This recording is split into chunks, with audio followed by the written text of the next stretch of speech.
नमस्कार, मी प्रगतीच रेसिपी तडकामध्ये तुम्हा सर्वांचं मनपूर्वक स्वागत। आज आपण इथे उषा फूड प्रोसेसरचं अनबॉक्सिंग करणार आहोत। तर फूड प्रोसेसर एक अशी गोष्ट आहे की प्रत्येक वर्किंग वुमनला किंवा होम मेकरला त्याची खूप गरज आहे। आपली जी किचन मधले काम आहेत, डेली वर्क आहे, ते अगदी फटाफट होतं। याचं मी छोटंसं डेमॉन्स्ट्रेशन सुद्धा तुम्हाला ते दाखवणार आहे। तर आपण अनबॉक्सिंगला सुरुवात करूया। अनबॉक्सिंग केलेलं आहे आणि त्याच्यामध्ये आपल्याला इथे एवढ्या एक्सेसरीज मिळत आहेत। तर त्याच्यामध्ये हे दोन जे बाउल आहेत ते महत्त्वाचे आहेत। हा सेंट्रीफ्युगल ज्यूसर आहे आणि हा प्रोसेसिंग बाउल आहे। याच्याबरोबरच आपल्याला इथे ब्लेंडर मिळत आहे। हा मल्टीपर्पज जार आहे आणि हा चटणी जार आहे। तर आपलं हे मेन युनिट अशा प्रकारे डिझाइन आहे, त्यामुळे आपल्याला कुठेही ठेवता येतं व्यवस्थित, खूप जागा लागत नाही। त्याच्यामध्ये आपल्याला इथे चॉपर ब्लेड मिळत आहे, नीडिंग ब्लेड आहे आणि सिट्रिक ज्यूस आपण बनवतो संत्री मोसंबी, त्यासाठी त्यांनी इथे हे असं ज्यूसर हेड दिलेलं आहे। हे आपल्याला व्हिस्कर आहे, याच्यामध्ये आपण एग व्हिस्किंग करू शकतो। आणखीन आपल्याला जर लोणी वगैरे काढायची असेल, मलाई वगैरे, तर त्यासाठी हा व्हिस्कर त्यांनी दिलेला आहे। सर्व डिस्कचे जे अटॅचमेंट आहे, डिस्क अटॅचमेंट दिलेला आहे। मेन युनिट बरोबर आपल्याला इथे त्यांनी एक ड्रॉवर सिस्टम दिलेला आहे, ते बघू शकता। याच्यामध्ये जे आपले ब्लेड अटॅचमेंट आहेत ते अशा प्रकारे दिलेले आहे। एक छान असं त्यांनी अटॅचमेंट दिलेलं आहे। हा ग्रेटर आहे, आपण ड्राय वेट कोकोनट, गाजर जे पण आपल्याला ग्रेट करायचं आहे त्याने करू शकतो। बाकीच्यांपेक्षा हे थोडंसं वेगळं दिलेलं आहे, म्हणजे आपल्याला खूप मोठा पोर्शन मिळत आहे। तर बाकीच्या फूड प्रोसेसरमध्ये पहिले अगदी कॉर्नरच येत होता। हा शेडर डिस्क आहे, तर ह्याच्यामध्ये आपण बघू शकता वेगवेगळ्या साईजचं त्यांनी शेडिंग केल्यासाठी दिलेलं आहे। आणि हा स्लायसिंग डिस्क आहे, तर याच्यामध्ये आपण वेगळ्या प्रकारचं स्लायसिंग करू शकतो। सगळ्या डिस्क ठेवण्यासाठी त्यांनी इथेच एक युनिटमध्ये अटॅचमेंट दिलेले आहे, म्हणजे याच्यामध्ये आपण असं ठेवून हे बंद करू शकतो। खूप छान असं त्यांनी अटॅचमेंट दिलेले आहेत सर्व। याच्यामध्ये मेन म्हणजे हा स्पॅन्डल आहे। स्पॅन्डल आपल्याला याच्यामध्ये लावल्याशिवाय आपण कोणतेही एक्सेसरीज यूज करू शकत नाही। तर अशा प्रकारे हा स्पॅन्डल लावायचा आहे आणि याच्यानंतरच आपल्याला हा नीडिंग ब्लेड आहे, तर हा नीडिंग ब्लेड घालायचा आहे आणि त्याच्यानंतर हे ते बंद करायचे आहे। तर अशा प्रकारे हा जो स्पॅन्डल आहे तो महत्त्वाचा आहे। तर प्रत्येक एक्सेसरीसाठी आपल्याला हा स्पॅन्डल लावणं खूप गरजेचं आहे। एक स्पॅच्युला आणि एक मॅन्युअल बुक मिळतं आपल्याला। तर मॅन्युअल बुकमध्ये पण बऱ्यापैकी सर्वाची माहिती असते, तर तुम्ही ती पण पाहू शकता। तर आता आपण छोटासा एक डेमो करून मी इथे दाखवते तुम्हाला की कोणते जार आणि कोणते ब्लेड्स आपण कसे यूज करू शकतो। सर्वात आधी मी इथे तुम्हाला एक चपातीचं बॅटर बनवून दाखवते, म्हणजे कणिक कशा प्रकारे आपण नीड करू शकतो। त्यासाठी इथे अटॅचमेंट अगदी परफेक्ट द्यायचं आहे आपल्याला। हे अशा प्रकारे क्रॉसमध्ये हा जो बाउल आहे तो ठेवायचा आहे आणि आपल्याला इथे लॉक सिस्टम आहे, तर लॉक करायचं आहे। त्यांनी ॲरो दिलेला आहे, तर ॲरो वाईज तुम्ही हे कनेक्ट करू शकता। त्याच प्रकारे हा स्पॅन्डल आहे, तर ह्या स्पॅन्डल हा मध्ये असा पुश करायचा आहे, म्हणजे ठेवून द्यायचा आहे।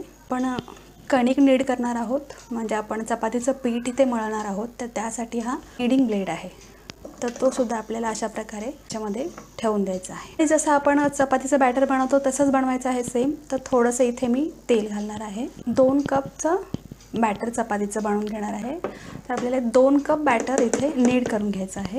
या कपच्या हिशोबानेच हे पीठसुद्धा घेतलेलं आहे। इथे चवीनुसार मीठ घालणार आहे। 2 कपसाठी इथे आपण 1 कप आपण सुरुवातीला पाणी यूज करूया, म्हणजे आपल्याला एक अंदाज येईल। तर लीड बंद करताना सुद्धा आपल्याला इथे एक लॉक सिस्टम आहे, ते लॉक सिस्टम बरोबर परफेक्ट बघूनच लॉक करायचं आहे। ते सुरुवातीला क्रॉस ठेवून द्यायचं आहे अशा प्रकारे। हे आतमध्ये व्यवस्थित झाकण बसल्याच्या नंतर, म्हणजे हे लीड जे आहे ते आतमध्ये परफेक्ट बसल्यावर आपल्याला हे लॉक करून घ्यायचं आहे। हा लीड लॉक होते किंवा हा जो पॉट आहे तो लॉक होतो, तेव्हाच आपलं प्रोसेसर तो चालू होणार आहे। हा पुशर आहे, तो आपण आतमध्ये टाकून द्यायचा आहे। आपल्याला जेव्हा पाणी वगैरे घालायचं असेल तेव्हा काढून आपण ह्याच्यातून पाणी घालू शकतो। प्रत्येक वेळी आपल्याला लीड ओपन करायची गरज नाही आहे। आपल्या लीड आणि जो बाउल आहे तो आपण परफेक्ट फिट केलेला आहे। तर आपण आता प्रोसेसर ऑन करूया।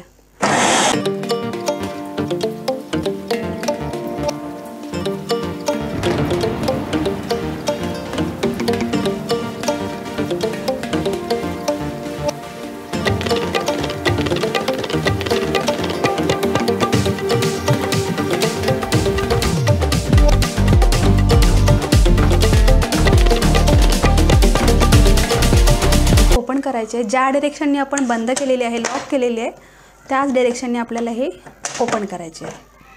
तर लीड ओपन केलेली आहे.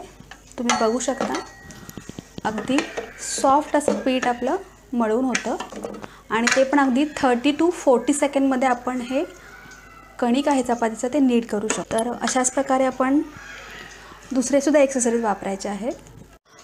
सेकंड मी तुम्हाला इथे कांदा चॉप करून दाखवणार आहे, पटकन अगदी. आणि हा चॉपिंग ब्लेड आहे. चॉपिंग ब्लेडमध्ये इथे अप असं लिहिलेलं आहे. याचा अर्थ हे जेव्हा स्पॅन्डल आहे ते आपण जेव्हा लावतो तेव्हा हा चॉपिंग ब्लेड अप लिहिलेली बाजू वरती येणार आहे. त्यानंतर आपल्याला ही लीड जी आहे ती व्यवस्थित बंद करायची आहे. लीड लॉक झालेली आहे. इथे मी असे 4 भाग करून घेतलेले आहेत. त्या फूड प्रोसेसर आता ऑन करायचा आहे. आता मी इथे कांदा सर्व टाकून घेणार आहे आणि ऑन ऑफ करायचं. कंटिन्यूस जरी चालू ठेवला तरी तुम्ही बघू शकता फक्त 1 ते 2 सेकंदमध्ये आपला एक कांदा छान असा बारीक कट करून झालेला आहे. अगदी 1 ते 2 सेकंद फक्त आपण प्रोसेसर ऑन ऑफ केला तर आपला एक कांदा मी इथे घातला होता कट करून, तो अगदी बारीक चॉप झालेला आहे. तर हाताने तर आपण एवढा लवकर म्हणजे इतक्या लवकर आपण हा कांदा असा चॉप करू शकत नाही. तर आपला आता कांदा चॉप करून झालेला आहे. ऑरेंजचा ज्यूस बनवणार आहे म्हणजे एक ज्युसरचा हेड आहे. ते स्पॅन्डल गरजेचं आहे, स्पॅन्डल लावणं जरुरी आहे. ही जी कॅप आहे म्हणजे आपला सेट्रिक हेड ते ह्याच्यावर बरोबर व्यवस्थित ठेवून द्यायचं आणि सेम प्रोसेसने हे लॉक करायचं. तर इथं ॲरो दिलेला आहे तर कुठल्या डिरेक्शनने आपल्याला लॉक करायचं आहे. तर नेहमी आपल्याला हे काढायचं असेल तर असं काढू शकतो म्हणजे ऑफ सिस्टम आणि हे ऑन सिस्टम आहे. पण ज्यूस बनवायला घेऊया. तर मी ऑरेंजेस अशा प्रकारे हाफमध्ये कट करून घेतलेले आहेत. तर इथे पुश करून ठेवायचं आहे आणि आपल्याला हे प्रोसेसर ऑन करायचं आहे.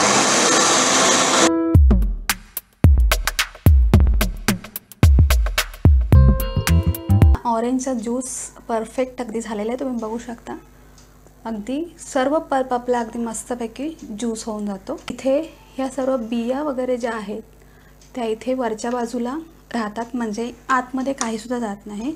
तर मी ओपन करून दाखवते. शकता तुम्ही आपला ऑरेंज ज्यूस अगदी परफेक्ट असं रेडी आहे. 1 ते 6 ते 7 ऑरेंजेस इथे अगदी एक 30 ते 40 सेकंडमध्ये ज्यूस बनवून घेतलेला आहे मी आणि फ्रेश असा आपला ज्यूस इथे तयार आहे. तर आपण आता इथे सेंट्रीफ्युगल जे ज्यूसर आहे आपल्याकडे तो एक ज्यूस मी तुम्हाला इथे दाखवते.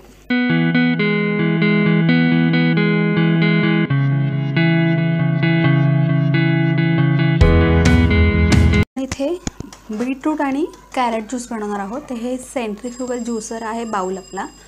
तर हा बाउलची अटॅचमेंट अशा प्रकारे आहे. बघता ह्याचं ऑन ऑफचं जे बटन आहे ते या साईडला येतं आणि टॅब या साईडला येतो म्हणजे जो आपला प्रोसेसिंग बाउल आहे त्याच्यापेक्षा अपोजिट डिरेक्शनने हा बाउल आपल्याला सेट करायचा आहे. तर एक पुशर आहे. हा पुशर अशा प्रकारे आपण जे पण घालणार आहोत ते पुश करू शकतो. इथे दोन्ही साईडला असे हँडल्स दिलेले आहेत.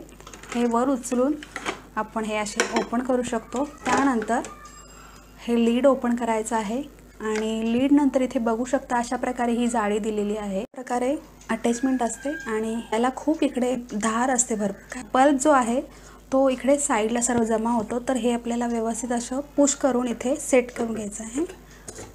हे सेट झालेलं आहे तर करून घ्यायचे आहे. त्याच्यानंतर हे जे हँडल्स आहेत ते परफेक्ट ह्याच्यामध्ये घालून आपल्याला प्रेस करून घ्यायचं. तर हे आता हा जो बाउल आहे तो लॉक. गाजर आणि बीट मी मिक्स ज्यूस बनवणार आहे. प्रेस करून करायचा आहे आणि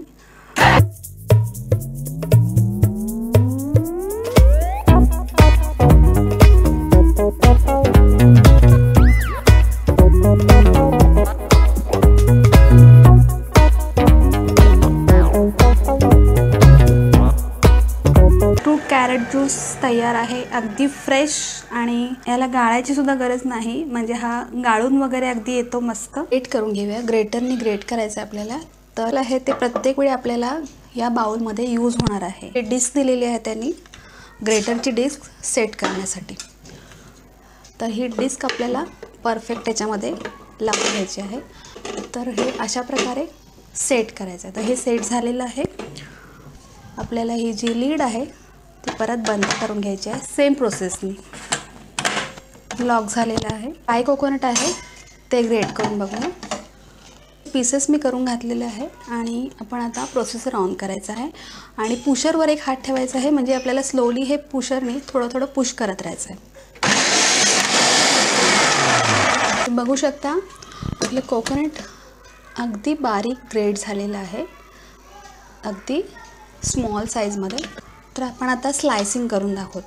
हे जे स्लायसर आहे तर हे यूज करून बघूया की स्लायसिंग कशा पद्धतीने होतं. तर इथे पुशर हा प्रेस करून ठेवायचा आहे आणि आपल्याला प्रोसेसर ऑन करायचा आहे.